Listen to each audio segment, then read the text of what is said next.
Assalamu alaikum. Welcome to my YouTube channel Survey Success.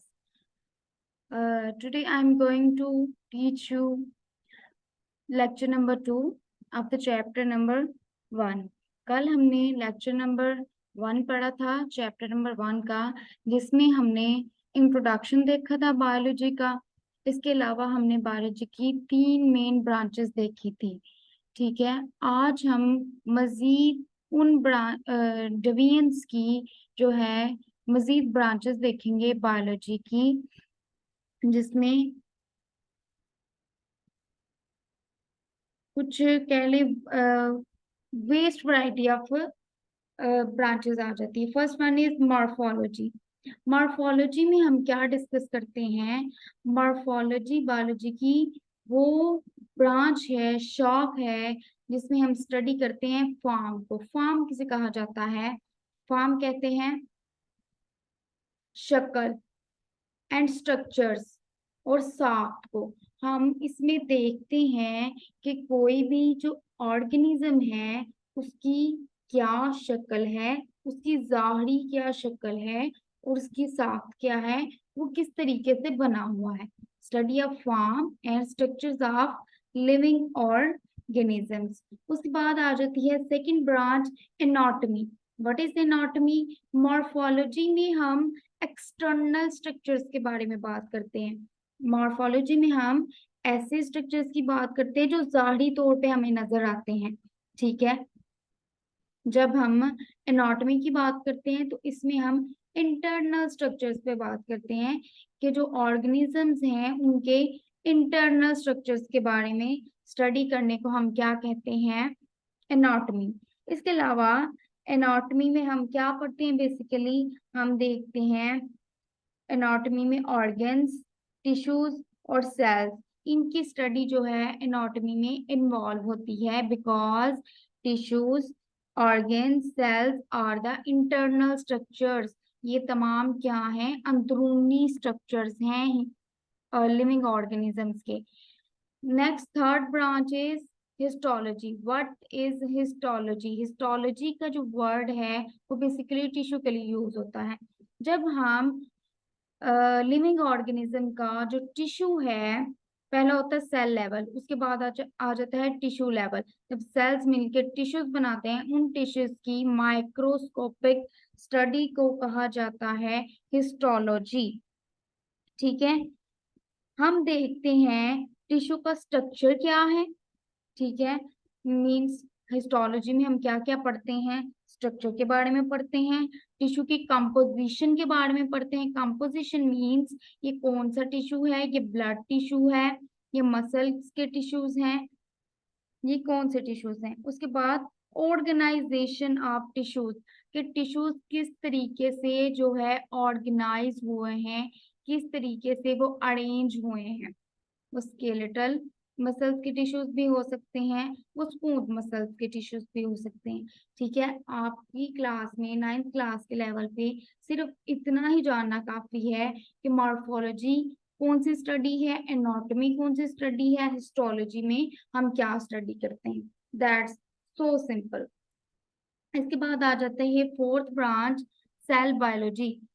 नाम से जाहिर हो रहा है, what is cell biology? Cell biology means हम स्टडी कर रहे हैं सेल की लाइफ के बारे में, स्ट्रक्चर्स एंड फंक्शंस। सेल का स्ट्रक्चर पढ़ना, उसके फंक्शंस पढ़ना। सेल्स मुख्तलिफ किस्म के जो है फंक्शंस परफॉर्म कर रहे हैं बॉडी के अंदर, उसका उसके बारे में स्टडी करने को कहा जाता है cell biology. Cell organelles, cell structure की बात करेंगे तो इसमें सेल ऑर्गेनेलिज आ जाएंगी। माइटोकॉन्ड्रिया का क्या फंक्शन है, एंडोप्लाज्मिक रेटिक्यूलम का क्या फंक्शन है। इंशाल्लाह हमें आगे जाके इन सेल ऑर्गेनेलिज के बारे में एक एक करके डिटेल में पढ़ेंगे। ठीक है, इसके अलावा हम इसमें देखते हैं सेल डिवीजन के बारे में, कि किस तरीके से जो सेल है वो तकसीम होता है। अभी सिर्फ आपके लिए इतना जानना काफी है कि सेल बायोलॉजी में हम क्या देखते हैं, क्या पढ़ते हैं? Structures and functions of cell.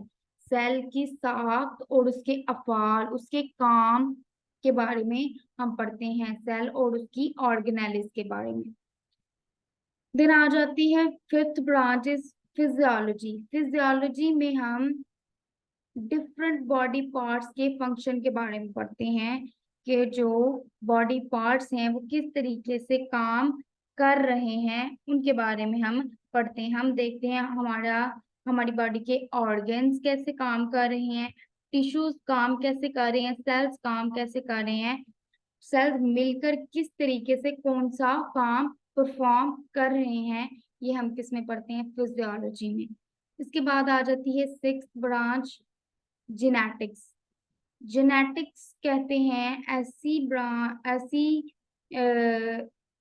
जो ब्रांच है बायोलॉजी की जिसमें हम जीन्स की स्टडी देखते हैं और उनका रोल देखते हैं इनहेरिटेंस में। What is genes? अब ये जीन्स क्या है? जीन्स बेसिकली होता है डीएनए का सेगमेंट। इंशाल्लाह हम डीएनए के बारे में भी डिटेल में पढ़ेंगे 9th क्लास में। जीन्स कहा जाता है डीएनए। डीएनए क्या है? जेनेटिक कोड है, उसके ऊपर जीन्स होते हैं जिनके पास इंस्ट्रक्शन होती है कि बॉडी के अंदर कौन सा काम है और किस जीन ने उसको कंट्रोल करना है। ठीक है, जीन्स का जेनेटिक्स में बहुत बड़ा रोल है। हम जेनेटिक्स में जीन की स्टडी करते हैं और इनका रोल देखते हैं जीन्स का इनहेरिटेंस के अंदर। ठीक है, इनहेरिटेंस क्या है? विरासत के अंदर। विरासत क्या है? Transmission of characters from one generation to other. एक जनरेशन से दूसरी जनरेशन में कैरेक्टर्स का ट्रांसमिट होना। कैरेक्टर्स का ट्रांसमिट होना का क्या मतलब है कि हमारे अंदर जो कैरेक्टर्स हैं, जो खूबियां हैं, हमारे वालिदैन से हमें मिली हैं, इसको कहा जाता है विरासत। के हमें हमारे वालिदैन से विरासत में जो खूबियां मिली हैं, इसे कहा जाता है इनहेरिटेंस। और ये इनहेरिटेंस, ये जो खूबियां हमें मिली हैं, ये किसकी वजह से मिली हैं? जीन्स की वजह से, कि जीन्स हमारे अंदर ट्रांसफर होते हैं। ठीक है, अभी आपके लिए सिर्फ इतना जानना काफी है कि जेनेटिक्स में हम क्या पढ़ते हैं, जीन्स के बारे में, और जीन्स का रोल देखते हैं। विरासत में, विरासत क्या है? ट्रांसमिशन है।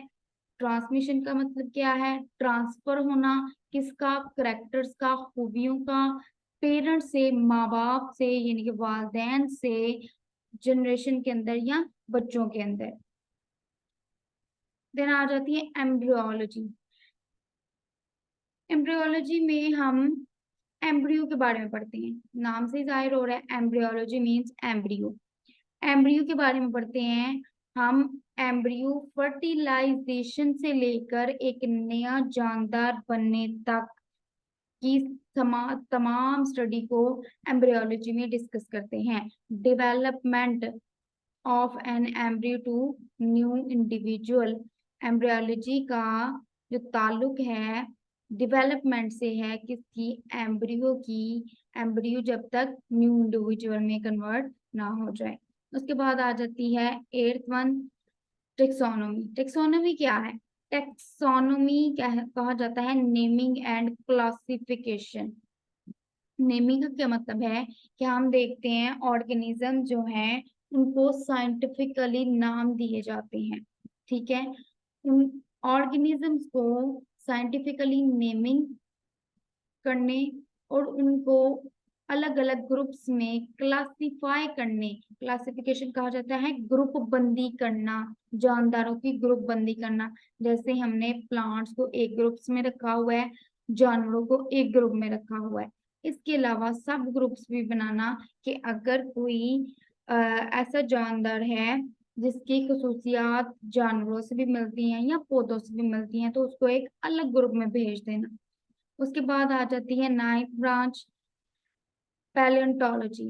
What is palaeontology? पैलियोंटोलॉजी ऐसी ब्रांच है बायोलॉजी की जिसमें हम फोसिल्स के बारे में पढ़ते हैं। अब फोसिल्स क्या है? फोसिल्स ऐसे जानदारों को कहा जाता है जिनकी बाकियात रह चुकी हैं, खुद वो नापैद हो चुके हैं, खत्म हो चुके हैं। मीन्स के उनका एक भी जानदार, उनकी स्पीशी का एक भी जानदार दुनिया में मौजूद नहीं है, वो नापैद हो चुके हैं। उनकी बाकियात जो उनका पीछे बचा कुचा रह गया है उसकी स्टडी को कहा जाता है पैलियोंटोलॉजी। देन इन्वायरमेंटल बायोलॉजी, इन्वायरमेंटल से ही जाहिर हो रहा है, इन्वायरमेंटल मीन्स माहौल, बायोलॉजी माहौल का लाइफ से ताल्लुक, ठीक है। Interaction between the organisms and their environment. Interaction कहा जाता है ताल्लुक between the organism and their environment, organism का उसके माहौल से ताल्लुक को हम कहते हैं, हम स्टडी करते हैं इन्वायरमेंटल बायोलॉजी में। लाइक ऑर्गेनिज्म, कोई भी ऑर्गेनिज्म है, लिविंग ऑर्गेनिज्म है, वो अपने नॉन लिविंग कंपोनेंट के बगैर जिंदा नहीं रह सकता, उसका इंटरेक्शन होता रहता है, उसका ताल्लुक मेंटेन होता रहता है। लाइक हम पानी पीते हैं, हम हवा में सांस लेते हैं, ऑक्सीजन ले रहे हैं, सूरज से रोशनी ले रहे हैं पौधे, तो ऑर्गेनिजम्स का इन्वायरमेंट, उनके माहौल से जो ताल्लुक है, इसकी स्टडी को इन्वायरमेंटल बायोलॉजी कहा जाता है। सोशियोबायोलॉजी, व्हाट इज सोशियोबायोलॉजी? सोशियोबायोलॉजी बायोलॉजी की वो ब्रांच है जिसमें हम एनिमल्स के सोशल माशरती बिहेवियर के बारे में पढ़ते हैं, जिसमें हम देखते हैं कि ऑर्गेनिजम्स, जैसे अगर हम बात करें जंगल की, तो जंगल में ऑर्गेनिजम्स किस तरीके से मुकाबला कर रहे हैं, कंपटीशन कर रहे हैं फूड के लिए, रहने के लिए, आपस में कम्युनिकेट करने के लिए। ये और ये सब किस लिए करते हैं? जानदार सोसाइटीज बनाने के लिए। सोशल बायोलॉजी में सिर्फ इतना ही काफी है, social behaviour of the animals that make societies. Parasitology, parasitology study of parasites, parasitology में हम पैरासाइट्स की स्टडी करते हैं। अब पैरासाइट्स किसे कहते हैं? ऐसे जानदार जो किसी दूसरे जानदार के ऊपर रहे, उसके ऊपर खुराक के लिए उसके ऊपर इन्हिसार करे और बदले में उसको नुकसान दे, ऐसे जानदारों को पैरासाइट्स कहा जाता है। लाइक मॉस्किटो, मच्छर की मिसाल ले ले, वो होस्ट पे डिपेंड करता है, होस्ट को वो बाइट करता है, ब्लड लेता है, उसे फूड लेता है, बदले में उसको नुकसान पहुंचाता है कि होस्ट को, जिसको वो बाइट कर रहा है, उसको मलेरिया हो जाता है, ठीक है। नेक्स्ट आ जाती है बायोटेक्नोलॉजी। टेक्नोलॉजी, बायो में टेक्नोलॉजी के लाने को कहते हैं बायोटेक्नोलॉजी। लिविंग ऑर्गेनिज्म को यूज करके हम ऐसे सब्सटेंसेस बना रहे हैं जो ह्यूमंस के लिए कह लें बेनिफिशियल हैं। लाइक हम लिविंग ऑर्गेनिजम्स को मेडिसिन में यूज कर रहे हैं, एग्रीकल्चर में यूज कर रहे हैं, इंडस्ट्रियल लेवल पर यूज कर रहे हैं। टेक्निक्स कौन सी इन्वॉल्व है इसके अंदर? जेनेटिक इंजीनियरिंग आ जाती है, ठीक है। इसके बारे में इंशाल्लाह हम डिटेल में पढ़ेंगे, अभी के लिए इतना काफी है कि बायोटेक्नोलॉजी में हम किसकी स्टडी करते हैं? लिविंग ऑर्गेनिज्म को स्टडी करते हैं, ऐसे लिविंग ऑर्गेनिज्म जो कि यूजफुल सब्सटेंसेस बनाते हैं welfare of Mankind. Immunology, immunology क्या है? जिसमें हम इम्यून सिस्टम, एनिमल्स के इम्यून सिस्टम के बारे में पढ़ते हैं। इम्यून सिस्टम क्या है? हमारी बॉडी का एक डिफेंसिव मैकेनिज्म है, जिसमें जैसे ही कोई बाहर से बैक्टीरिया या हार्मफुल कोई बैक्टीरिया वगैरह या कोई भी माइक्रो ऑर्गेनिज्म हमारे ऊपर अटैक करता है, तो जल्दी से हमारी जो इम्यूनिटी है वो कह लें वो वर्क करना स्टार्ट कर देती है, वो एक्टिवेट हो जाती है, उससे फाइट करती है, उस माइक्रो ऑर्गेनिज्म से उसको किल कर देती है। इसकी स्टडी को कहा जाता है इम्यूनोलॉजी। इम्यून सिस्टम की, जानवरों में इम्यून सिस्टम की स्टडी को कहा जाता है इम्यूनोलॉजी।